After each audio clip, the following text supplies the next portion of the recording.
अकबर बीरबल की कहानी। आधा इनाम।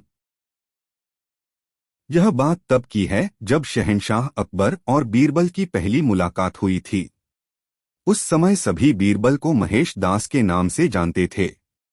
एक दिन शहंशाह अकबर बाजार में महेश दास की होशियार से खुश होकर उसे अपने दरबार में इनाम देने के लिए बुलाते हैं और निशानी के तौर पर अपनी अंगूठी देते हैं। कुछ समय के बाद महेश दास सुल्तान अकबर से मिलने का विचार बनाकर उनके महल की ओर रवाना हो जाते हैं। वहां पहुंचकर महेश दास देखते हैं कि महल के बाहर बहुत लंबी लाइन लगी हुई है और दरबान हर व्यक्ति से कुछ न कुछ लेकर ही उन्हें अंदर जाने दे रहा है। जब महेश दास का नंबर आया तो उसने कहा कि महाराज ने मुझे इनाम देने के लिए बुलाया है, और उसने सुल्तान की अंगूठी दिखाई। दरबान के मन में लालच आ गया और उसने कहा कि मैं तुम्हें एक ही शर्त पर अंदर जाने दूंगा, अगर तुम मुझे इनाम में से आधा हिस्सा दो तो। दरबान की बात सुनकर महेश दास ने कुछ सोचा और उसकी बात मानकर महल में चले गए। दरबार में पहुंचकर वह अपना नंबर आने का इंतजार करने लगे।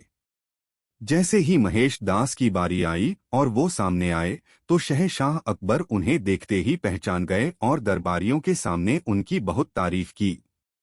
बादशाह अकबर ने कहा कि बोलो महेश दास, इनाम में क्या चाहिए। तक महेश दास ने कहा कि महाराज, मैं जो कुछ भी मांगूंगा क्या आप मुझे इनाम में देंगे।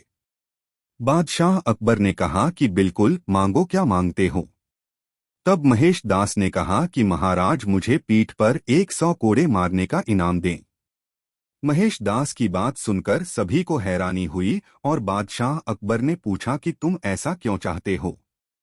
तब महेश दास ने दरबान के साथ हुई पूरी घटना बताई और अंत में कहा कि मैंने वादा किया है कि इनाम का आधा हिस्सा मैं दरबान को दूंगा।